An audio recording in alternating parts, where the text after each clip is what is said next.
Good afternoon, and welcome to this session on redefining the role of social entrepreneurs in the learning ecosystem.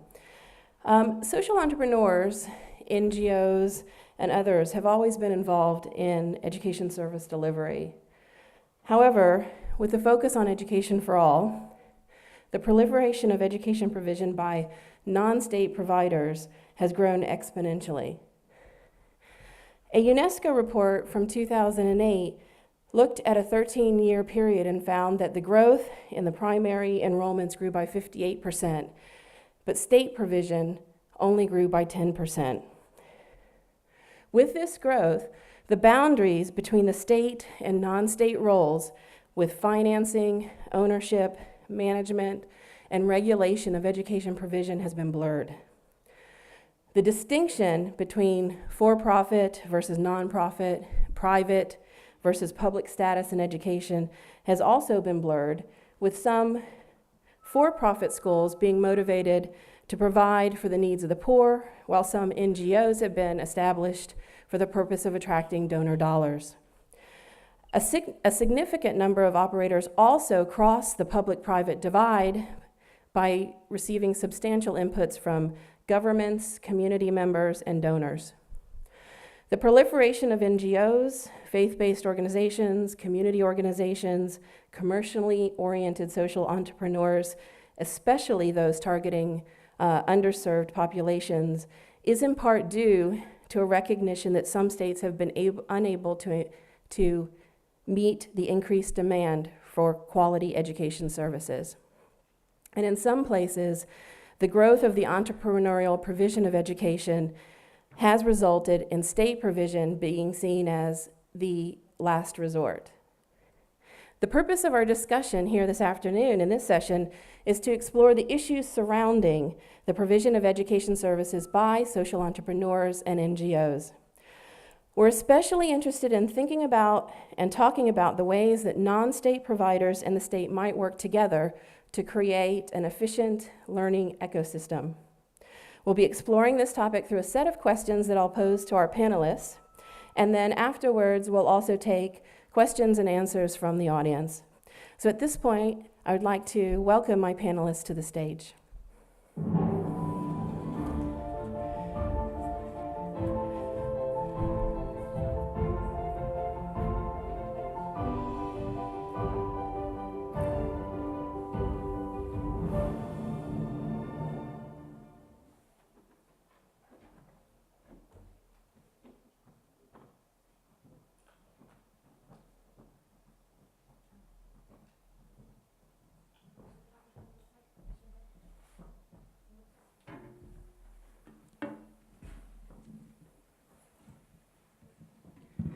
So we have a very distinguished set of panelists this morning.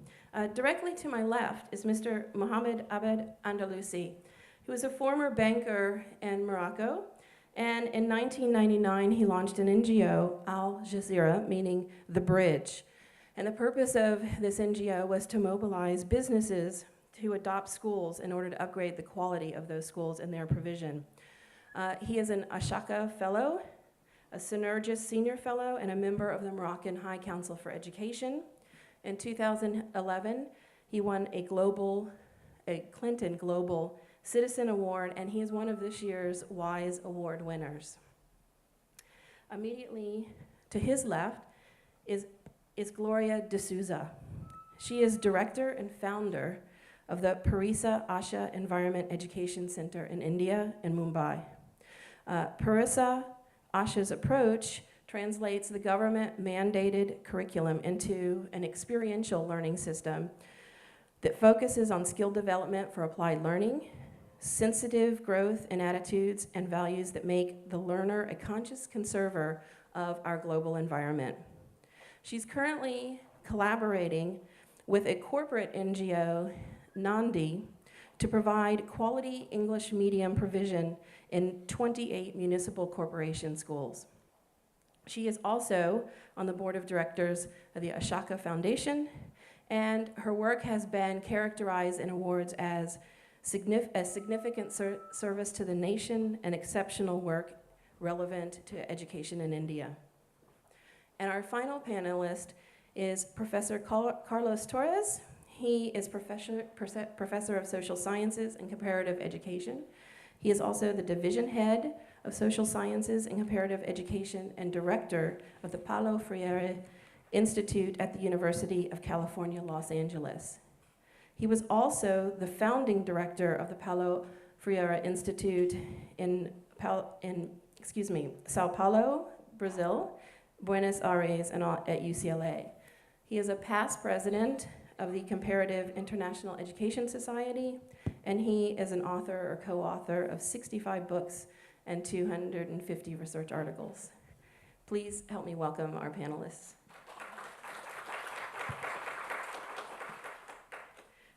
So for our first question, many stakeholders of education continue to see that the provision of education is the responsibility of the government. However, there are others who think that the responsibility doesn't necessarily have to rely with the government, that NGOs, private providers, and social entrepreneurs can play a role in providing education for others. So for my first question to panelists, in your views, what are the advantages of education service delivery by social entrepreneurs and NGOs, and what roles should these providers play in the development of a learning ecosystem? And perhaps we'd start with Mr. Andalusa. Today, I will speak about my country. Even we have invested a lot in education. Education absorbs 27% of the budget of the state. All the stakeholders agree that we have to improve the quality of education. And we think that the main way is to open the school on its environment. And for me, is to open the school on the world of the business, because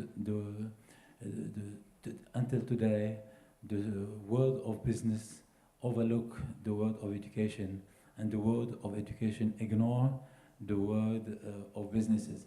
And today, in my country, education is based on memorization and doesn't encourage teamwork, imagination, entrepreneurship.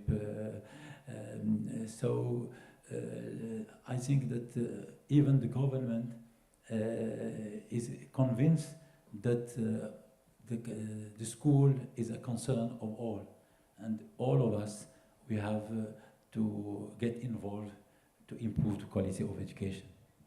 Thank you. And Ms. D'Souza? I think what is important is to see how we can work along with the government to provide high quality education, especially for those who would not be able to afford such education. And as a teacher, when I was a teacher in an ICSE school, I don't know whether you are aware, in India we have the state board schools, we have the ICSE board, which is a relic of the Cambridge School Certificate Examination, and we have the CBSE.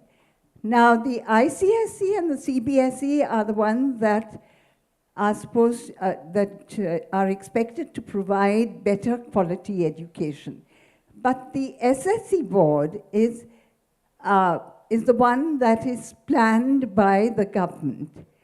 Now, generally, people feel that the quality of that education will not be so good. But when I was teaching at St. Mary's, I had the opportunity to be exposed to an environmental approach to learning, thanks to the British Council and the ICSE board.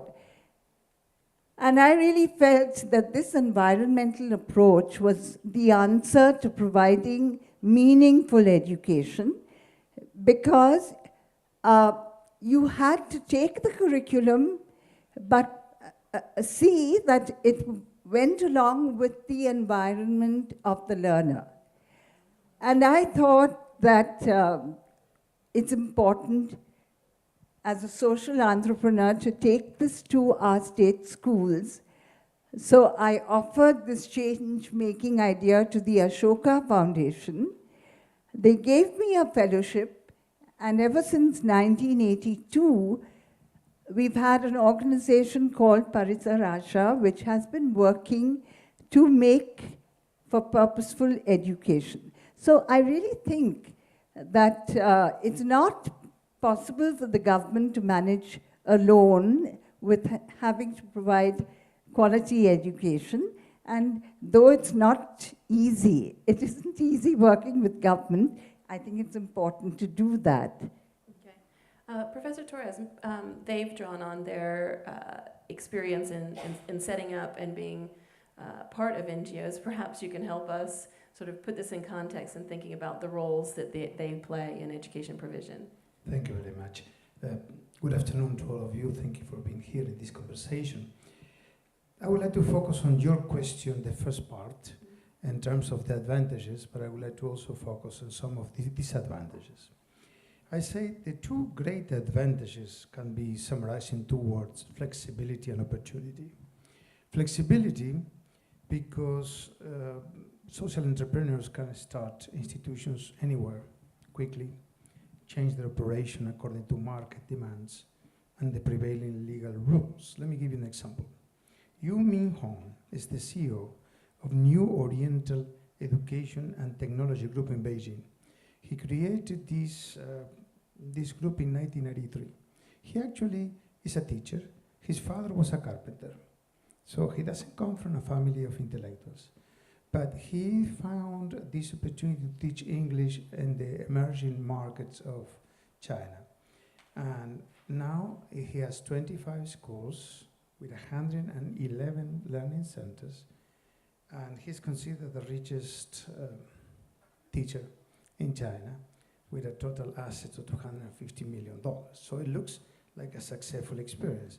But where are the problems? Well, one of the problems is for the few social entrepreneurs that succeed economically, many fail. And when they fail, with them goes also the hopes and the wishes and also a lot of time and energy and money of many students. Now, there is one more element that I'd like to emphasize. We have been talking about a notion of the diploma disease. That is a proliferation of diplomas who have absolutely no worth, no value, and then by doing so, limits the value of the quality diploma. So the diploma disease has been part of an intellectual conversation for the last 3 decades. Opportunity. I think the great element of opportunity is that they address, these entrepreneurs address needs which are open or they could be hidden in markets. Let me give you examples from a situation in the US, the for-profit model. Let me offer you a very simple explanation why they exist. I come from a distinguished public university, and we have about 6,000 positions for freshmen. Every year, we can grant 6,000 positions. We get between 80 to 90,000 applications. So we reject a great deal of the people that want to study with us. So the for-profit said, okay, because the quality institution do this, there is such a market out there, we have to do our own contribution. But we are now facing a lot of critiques with the for-profit. Let me offer you 4 different critiques. The first one, recently, a company called Education Management Corporation has been sued by the Department of Justice. EMC is the second largest such company in the US. They have more than 100 campuses, all of them working around distance education. They offer degrees in business, accounting, nursing.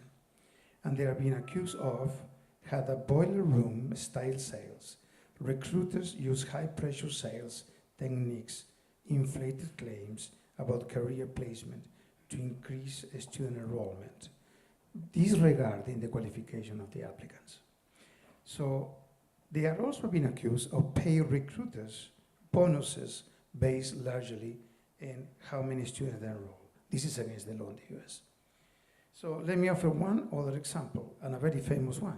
Kaplan, which is a division of the Washington Post, has been accusing of recruiting unqualified students. They have just settled with not accepting any guilt that particular court case. What are the problems? Let me offer you 3 more problems, and I finish here on this issue. First of all, 90% of the revenue of the for-profit in the US come from Pell Grants and student loans. That is, they usually enroll 12% of the college students in the US, but they get 25% of the federal government student aids and budget. And finally, a question about equity. The CEO and president of the largest one, called Bridgepoint, made in 2008 $1.2 million, 2009 $20.5 million, in 2010 $2.2 million. The president of Harvard, which is one of the top universities, makes less than $1 million. Thank you. I'd like to give you an opportunity, both of you, an opportunity to respond. So, Mr. Andalusa? I would like just to add something.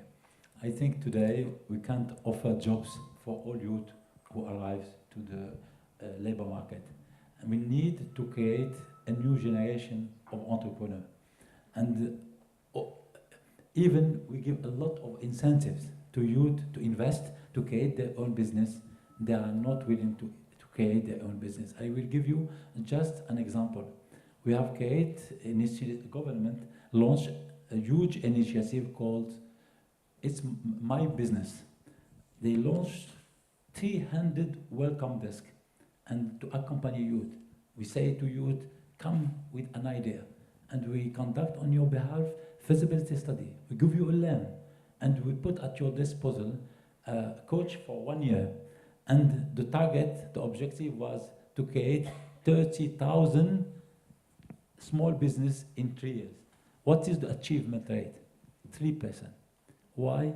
Because youth have not been prepared to take a risk, because we need to prepare them when they are in secondary school to stimulate their entrepreneurial spirit. And I think the best way and the best trainer are business executives from the private sector who can coach students to create and to manage small business. Mrs. D'Souza?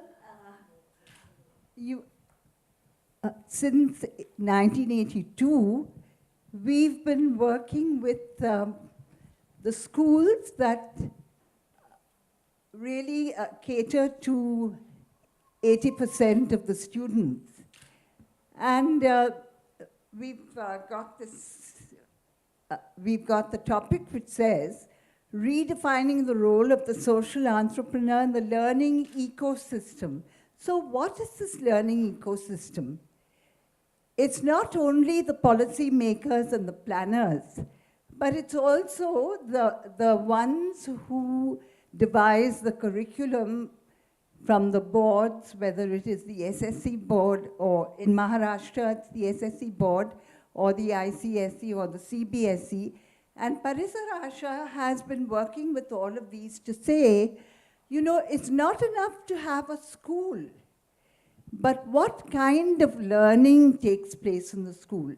What is happening to the quality of the teachers? In that learning ecosystem, you have principals of schools, you have teachers of schools, you have the community, the parents of the students.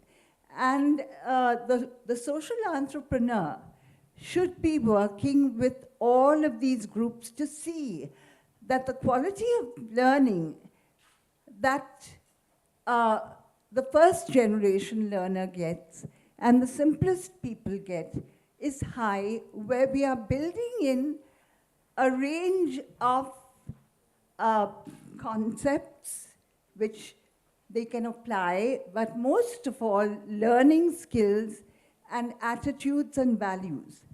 And if this learning ecosystem has to make a difference to a nation, I think what we've got to make sure about is that what is offered in the school through curriculum plans, through in-service training, through the teaching learning style in the classroom, where children begin to throw off the rote learning system that has been so much of a burden in India, and become the sort that go through a discovery approach to learning, where there is experiencing, inquiring, discovering, and then communicating what one learns and applying what one learns to improve the quality of life for others, then I think, you know, the social entrepreneur is making a difference to every stakeholder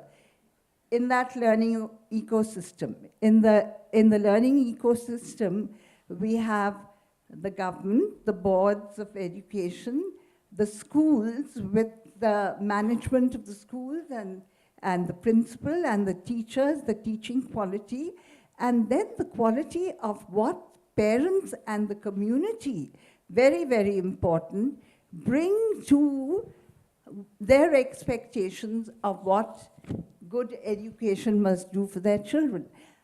We had started with focusing on Marathi medium education when in 1982-83, and for a few years with UNICEF and the Aga Khan Foundation. This is what we focused on, Marathi medium, because it was Maharashtra. But today, now we work not only in Maharashtra, we worked with 10,000 teachers and some lakhs, now I think it's gone to crores of children, but now, today, we have been working, of course, with English medium schools as well, but when we talk of the government schools and the municipal schools, it was Marathi for the tribal schools. But today, all those parents are saying, we do not need Marathi, we want English medium education.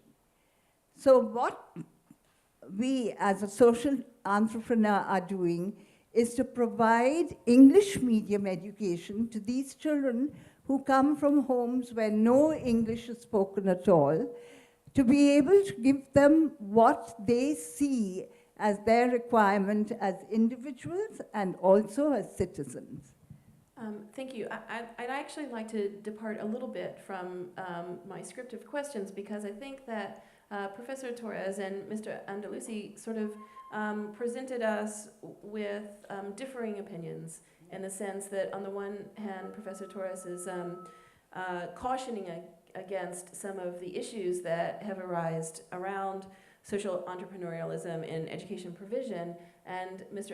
Andalusi providing an argument that there is a need for this. And so if you don't mind, if one of you would like to sort of explore that further, in the sense that, so how do we deal with the tension that exists between the need and government's inability to meet the need that's being filled by social entrepreneurs, and the issues that have arisen around lack of accountability and profit making in some instances?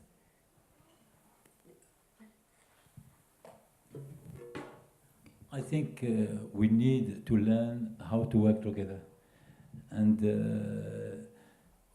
personally, I made a lot of mistakes.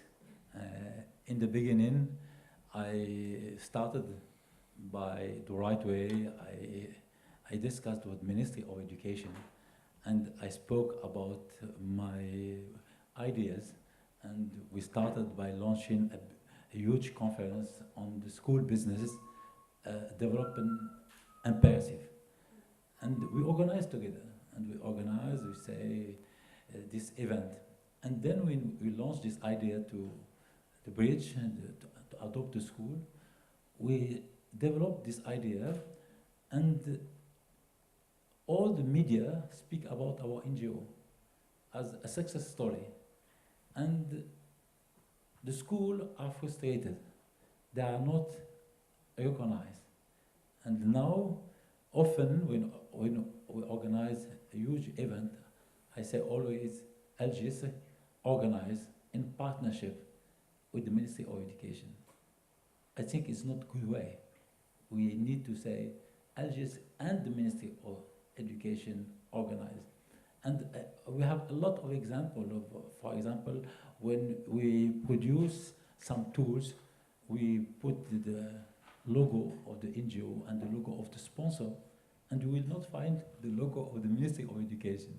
When we, for example, when we, in the beginning of each school year, when we prepare our target, how many school, in how many school we would like to get involved, how many students we would like to empower by training, we come with this objective to the school, and we don't prepare all these objectives together. So I think it's the same problem with the mini NGO. It is mistakes. So I think that the problem today is become a problem of communication. We don't communicate enough as partners. So we need to solve this problem to get them involved. And of course, this experience, they have to provide to be the owner of this experience, because they are frustrated because our success looked at a failure of their intervention. So we need, and I think it's not a impossible problem. Professor Torralba. There is no question that the provision of education is a problem.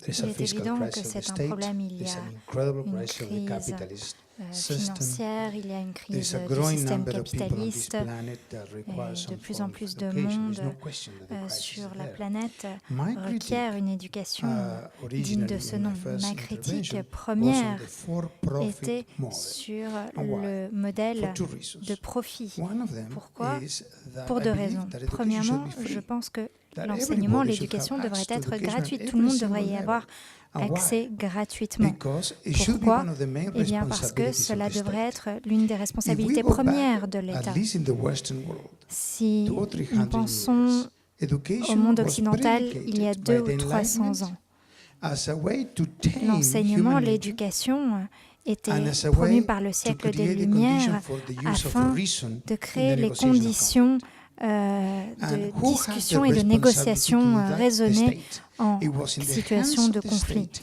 Et c'était acting entre in les mains locus de parenti, l'État that d'agir is, en instead locus of the family, parenti, because the family cannot continue education all the time. c'est-à-dire à la place to des parents, de la famille. Provide that C'était à form of l'État education. So my point in the fournir previous cette presentation éducation, was cet about enseignement the critique which I aux could enfants. continue if we look Je pourrais at the continuer conversation, là-dessus. which is your second question, La on question the que vous partnership avez between posée, the votre state and deuxième providers, question which I believe is en ce qui imperative, concerne l'État is that what et le we are rôle de facing l'État. now Ce is à quoi nous people faisons taking face maintenant, advantage c'est of que an les gens opportunity profitent d'une opportunité to fill up their pour se pockets. remplir les poches, Instead of doing what au they should be lieu doing, which is de faire to ce qu'ils provide devraient free faire, education. c'est-à-dire So my apporter critique une is éducation, un essentially to enseignement that particular gratuit. model of Donc so-called c'est vraiment social ce intervention. modèle-là en particulier Not que all je of the other critique, pas models. tous les modèles évidemment.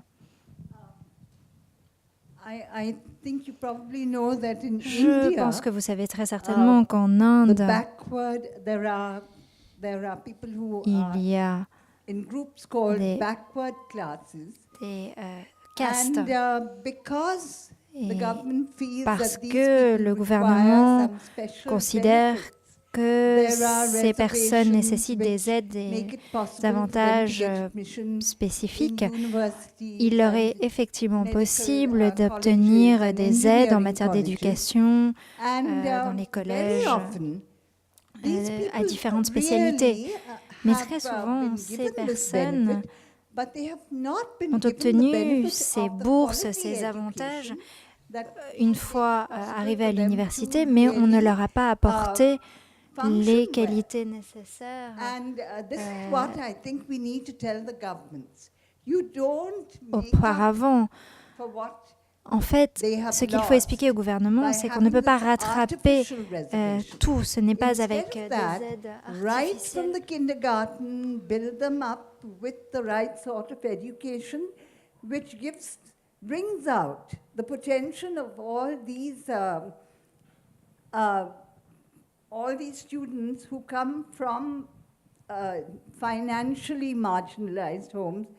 Give them the opportunity to develop like any other student would, so that finally, when it comes to,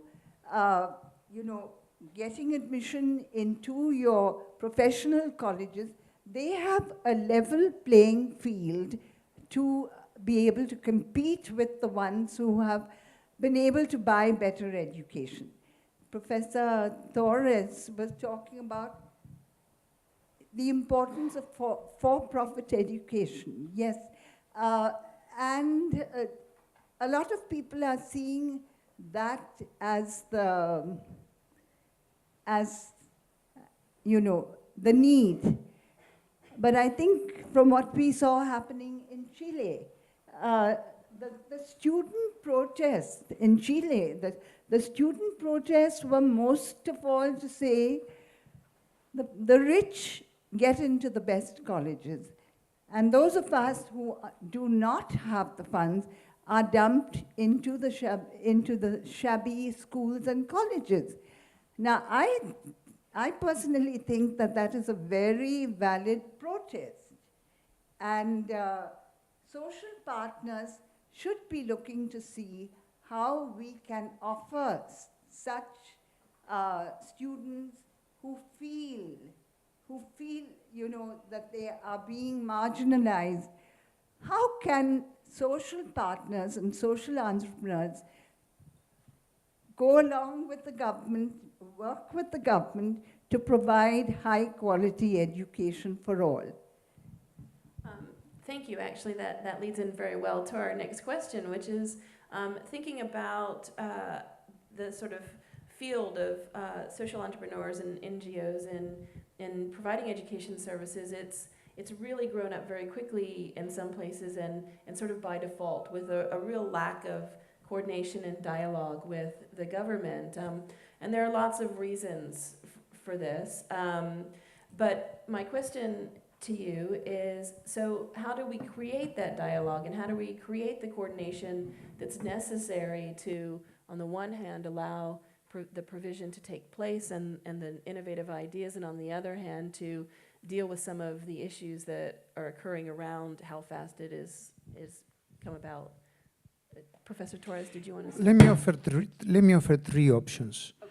One is what I will call smart regulations. Smart regulations. That is, even now in the US, looking at the for-profit, two suggestions which I think make a lot of sense are the following. The for-profit should really share the losses when the student default. And in the for-profits in the US, last year, 47% of the students who entered the for-profit graduated. So it's a graduation only 47%. And more than 27% default on their own loans. So the first element, smart regulation. The second element of this smart regulation, the government should set up some kind of eligibility test for people to demonstrate the skills to attend college. The reason many people default and don't finish because they go to colleges and they don't have the skill. Second suggestion, smart laws making education a funding priority. I think it's very important to look at the experience of Brazil. 5,000 municipalities, and by law, 25% of the budget of each municipality have to be spent in education. Second, Brazilian experience. The idea that enterprises have to pay a percentage, a small tax, that will go to education to enhance the capacity training of the institute working in technological education. Third suggestion in this same category, the idea that has been discussed now in Europe of a small tax of 2% for financial transactions at the source.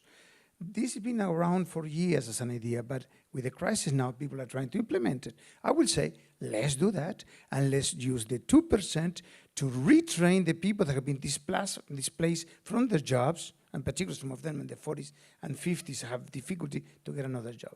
And finally, I would suggest a new compact, a new social compact, linking these social entrepreneurs with the capitalist state in an attempt to create a new model in which civil society and the state works in such a way that education is neither regulated by the market, not completely regulated by the state.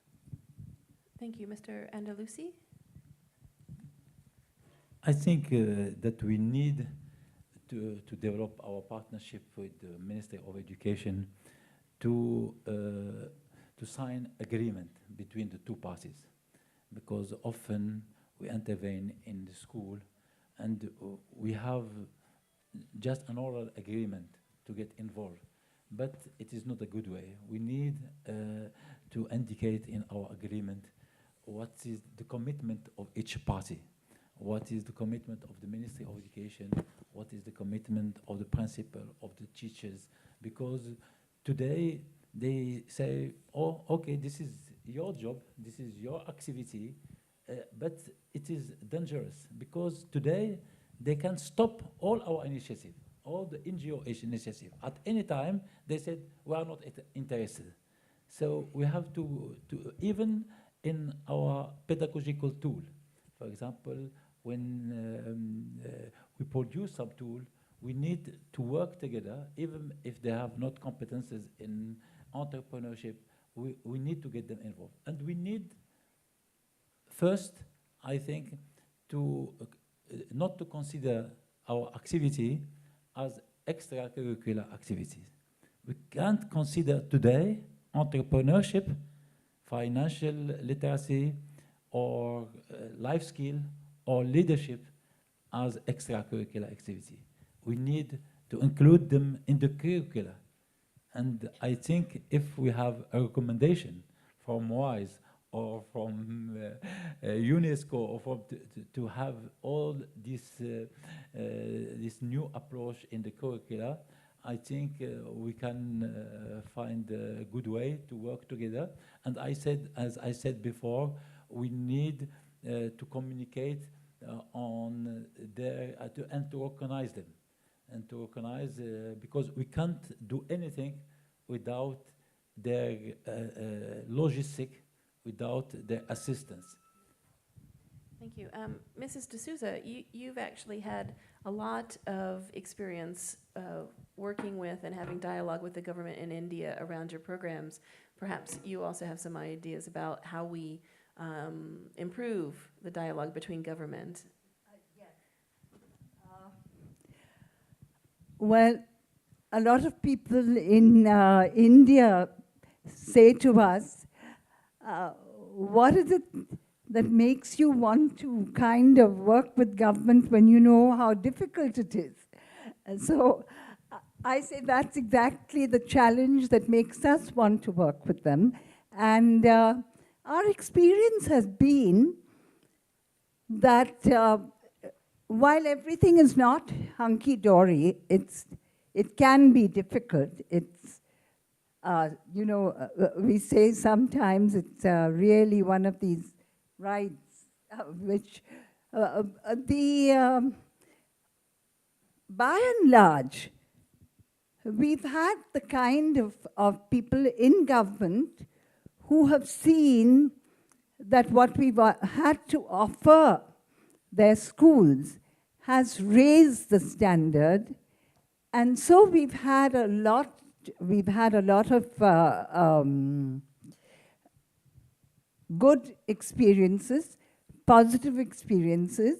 We have also had the sort of experiences where it makes you feel, will governments ever be able to do anything about the quality of education for the poor?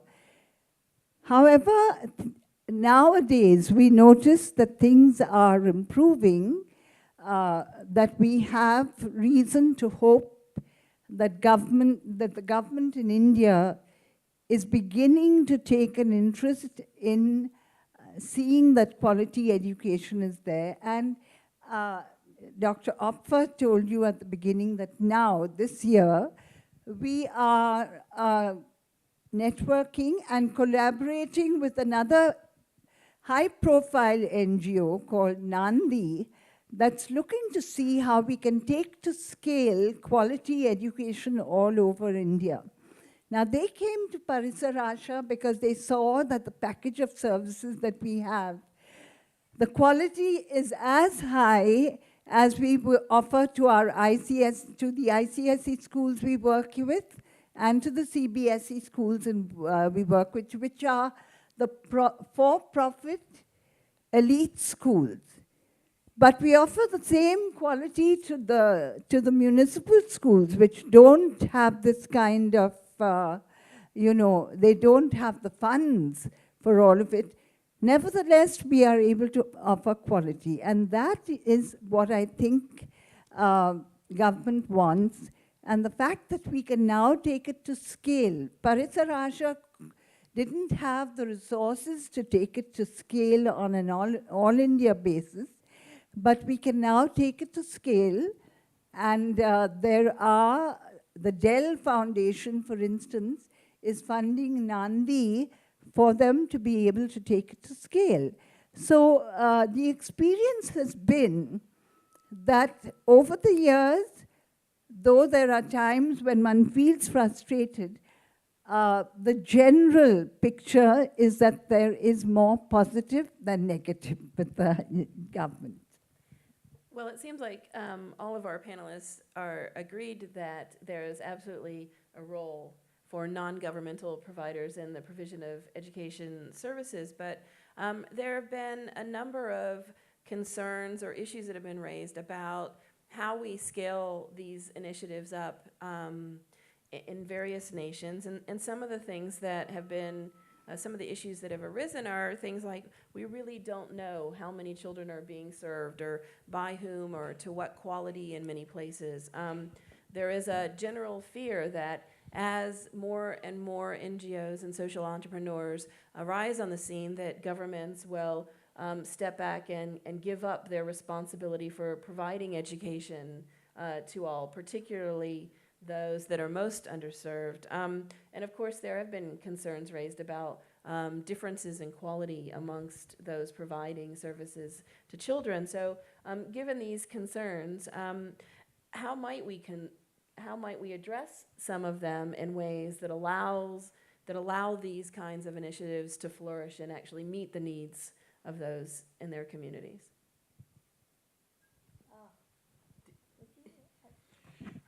Well, I will say that the task is immense. Just one particular data. There are 5 billion people on this planet who are older than 15 years of age.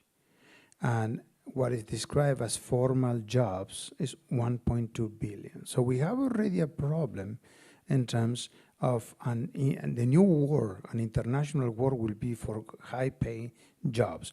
And this definition is very simplistic, 30 hours of work a week with some basic benefits. So the task is immense. I will argue once again that what we need here is a new social compact. And this new social compact is for partnership. And the partnership should include the state and social entrepreneurship in an enhanced way.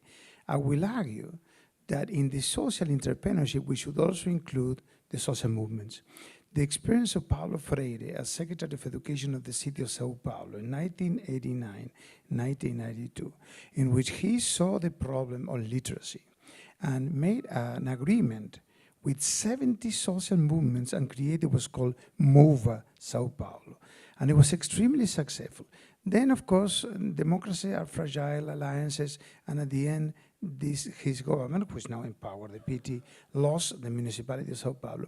But the idea continued, and since then, there is now something called MOVA Brazil, which is an alliance of social movements really providing very good quality of education at the level of literacy. So I will say that that is one of the main principles, to recognize the immensity of the task, but also not to be daunted by it, but just attack it with a new social compact.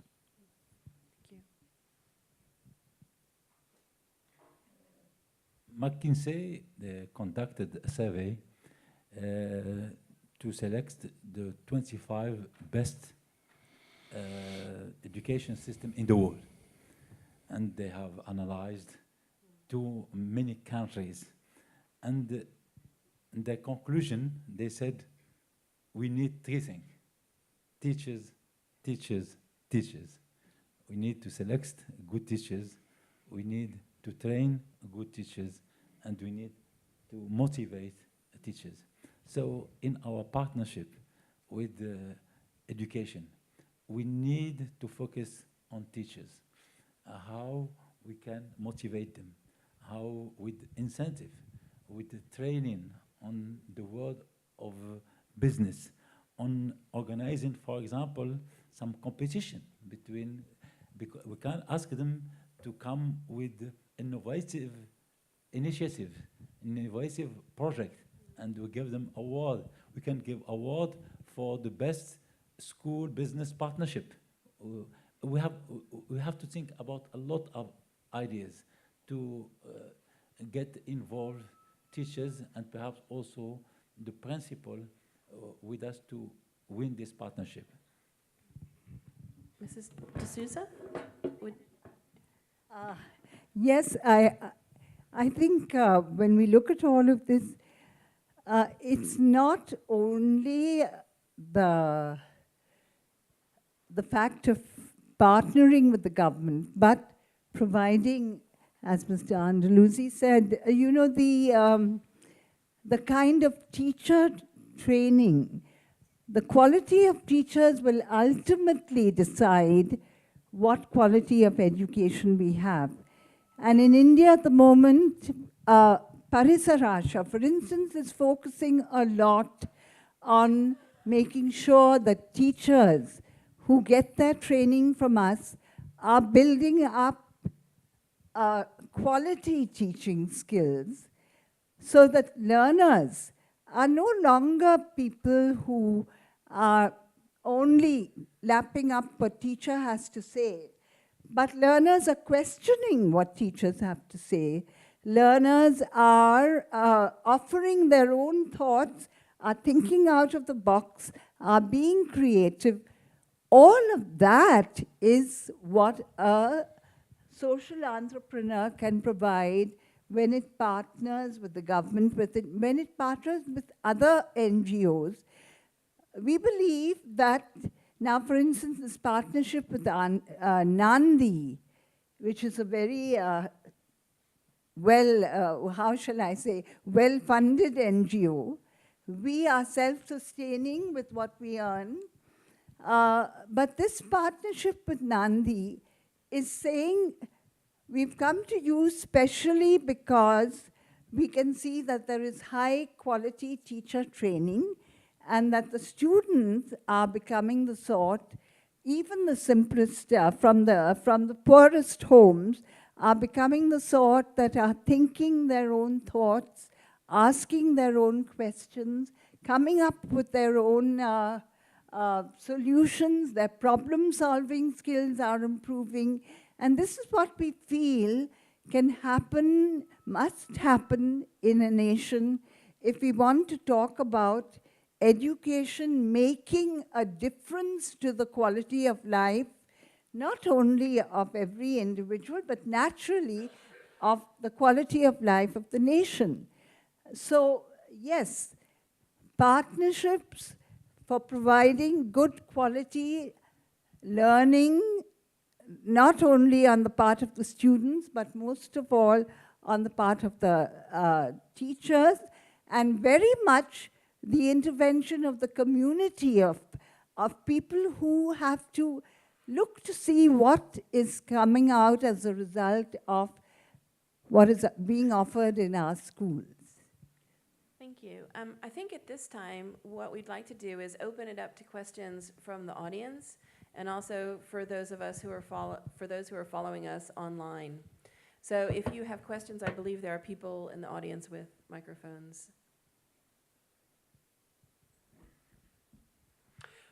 Hi, my name is Nathan. I'm from New Zealand.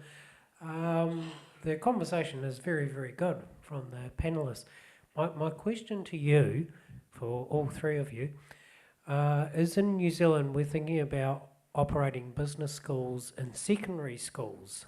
The reason is to improve financial literacy, social involvement, partnership, management.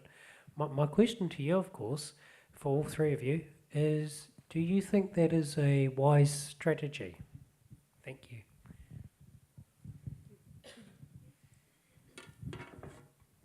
According to my experience, we need to start stimulating entrepreneurial spirit from children who are 5 years old. We have today what we call junior achievement programs. They target students from 5 years to 25 years. And it is this initiative was launched in 1919 in the United States, and today it is implemented in 120 countries. So, but unfortunately, we train every year only in all the world 10 million. It's not enough.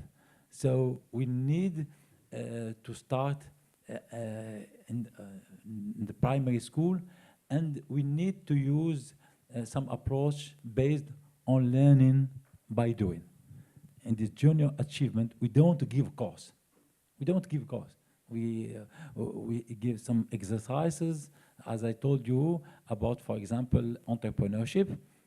Students during 1 year, they create and they manage a student company, and they are only 16 years old. And so it's good perhaps to have a school specialized in management, but we need to start earlier. We believe that it's very important to have a strategy. And so what we use to be able to have a strategy is the fact that you have, a system. The school, every school has to have, from kindergarten to standard 10, curriculum that has to be followed. And so we take that curriculum and we call it a confidence build-up, starting from the KG, where you have your specific curriculum for each class, and where every, what the syllabus plan for each class has. Now, one thing in Maharashtra, we have to use, there are mandated textbooks, prescribed textbooks, in a way that is a help because everyone uses the same books. But the strategy is, how do you build up from one class, you work backwards from standard 10 to see what needs to be learned in 9, 8, 7, 6, till you come to kindergarten. And with that connectivity and linking up, every child, even the struggling learners, should be able to reach the 10th standard without having had to repeat a class or fail. We don't like any child to go through the experience of failure, because if you have a very clearly planned system, a strategy for how you identify right from the start through a continuous assessment system the strengths and weaknesses of every student, and you build up every student till they reach the school leaving stage, you can have very confident learners who have been given a diet, I would say, of confidence and education that makes them lifelong learners. All right. Okay. Right. I think we have another question in the back. Yeah, I'd like to, my name is Kothari from the Indian Institute of Management in Ahmedabad. I'd like to go to the title of the panel, Redefining the Role of the Social Entrepreneur in Changing the Ecosystem. Now, I believe that the best change agent is the person within the system. The question here is, can you have that person within the system be a social entrepreneur or have entrepreneurial skills? That's one way to do it. The other way to think about it is that can you have social entrepreneurs who have challenged the system or brought new ideas from the outside actually be given positions of power to so kind of subplants within the system. Now you have examples of both of those actually. It's harder to see social change agents within a system. So my question to the panel is, which of these strategies do you think actually works, and have you seen that in your own work? I'm afraid I didn't get the last bit of. Would you repeat that, please? Yeah. So just the last part. Yes. Change agents from outside coming into the system as social entrepreneurs, or within the system encouraging social entrepreneurial sides to bureaucrats, for example, within the government. Professor Torres? Well, first of all, the idea of a system is a metaphor. In a way, we are all inside the system and we are all outside the system. It's part of life. But if I understand the first part of the question, which I would like to address, is this. What happened when there is a mandate in government? Well, I remember my participation in the main conference on adult education. And one of the great debates was that governments have an inertia. This inertia is connected with budgets and budget appropriation. And there are dynamics of transformation inside governments in which different segments of the government fight for the same amount of resources that are allocated, in this case, to adult education. And the great question was, how could you, within governments, create alliances so you can move forward, in this case, adult education, as a policy? And that is nobody's land. It's very difficult. It requires so many different ways to approach it. It requires to look at different egos. It requires to look at different ideologies. It requires to look at different subcultures within the different governments. It requires to see the presence of external agents. My goal will always be to see social movements pushing the envelope, because social movements, to be effective, they have to have 1 foot inside the state and 1 foot outside the state. The example I cited of Sao Paulo was a remarkable example, because when Paulo Freire came to be administrator, he had to appoint 200 people in a very complicated, large system to run the system with an alternative that it was not there before. Where did he get them? He get them from the party, very few of them, but he got them most from the social movements. But what happened, that you have a very solid, tested leadership that have worked very hard for nothing, and suddenly you put them in charge of government institutions. What happened? You have a decline in the activism of the social movements. So it's almost a dialectics of success, of, you can call it success and failure. So my sense is that for the first part of the question, I will not answer the second one, is that there is always a dynamic that we have to face. And the dynamic is the inertia that exists in the different government institutions and the fact that the bureaucrats reproduce themselves. That is what Weber called the iron cage of the bureaucracy. But on the other hand, if you have forces pressuring from the outside, then you open up opportunities and spaces. And listen to this point. If there is a space, somebody will occupy. So the people that have progressive perspective should find spaces and occupy them.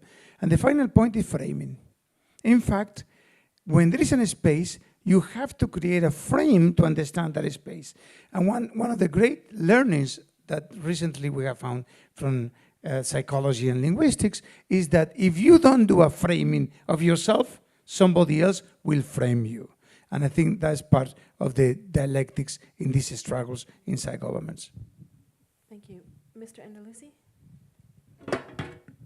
I totally agree with you that we have to focus on social entrepreneur. who are passionate, who come with innovative idea to face some big challenges. So today, unfortunately, we have not encouraged to social entrepreneurship. If I give you some one example, Ashoka, it is the large network of social entrepreneurs. We are in the world, 3,000, about 3,000. Yes. It's not enough. And we need also to develop the voluntarism culture. As I told you, the success of the work that I am doing is with volunteers who come from the private sector, who enter in the school 1 or 2 hours a week to coach students for 3 months, 4 months, 5 months. And the result is stunning. So how we can encourage voluntarism? I always tell this, what happened to me 20 years ago when I visited a branch of a bank in New York, and I discovered what they called balanced scored card. It is a card with 5 key performance indicators for staff evaluation, because at the end of each year we conduct interview with the employee, with the staff, to assess their achievement. And this card is distributed to all the staff. And this is what my surprise, among these 5 key performance indicators was service to the community. So before we ask them what they have done for their bank, we start by asking them what they have done for the community. And may this example inspire all businesses. Thank you. Did you want to answer, or should we? Okay. Is there another question from the audience? Yes. Good afternoon, everyone. My name is Raudaida from Jordan. My question is for Mr. Andalusi. As a teacher in the classroom, what practical example do I have to train the students to become risk takers so that they become entrepreneurs by the end? I need a practical example as a teacher, how to train the students to become risk takers. Is it clear? I think that what we did in our partnership school business, when we ask business executive to go to school, we always ask him to go with a teacher. Both of them have to work together, and teacher learn from the executive, and the executive learn from the teacher. I'll tell you something happened to me last week. BBC was filming our activities, and they interviewed one teacher, and he said, "What have you learned about this experience?" And the lady said that I learned a lot of things. I discovered the world of businesses, and she said, "I have decided to continue with the business school. Now I need to create my business." So you see the impact even on the teacher. So I don't think that we can train you to give lesson on entrepreneurship, because on entrepreneurship you need to work with an executive and to work with him. And in Jordan, you have this initiative.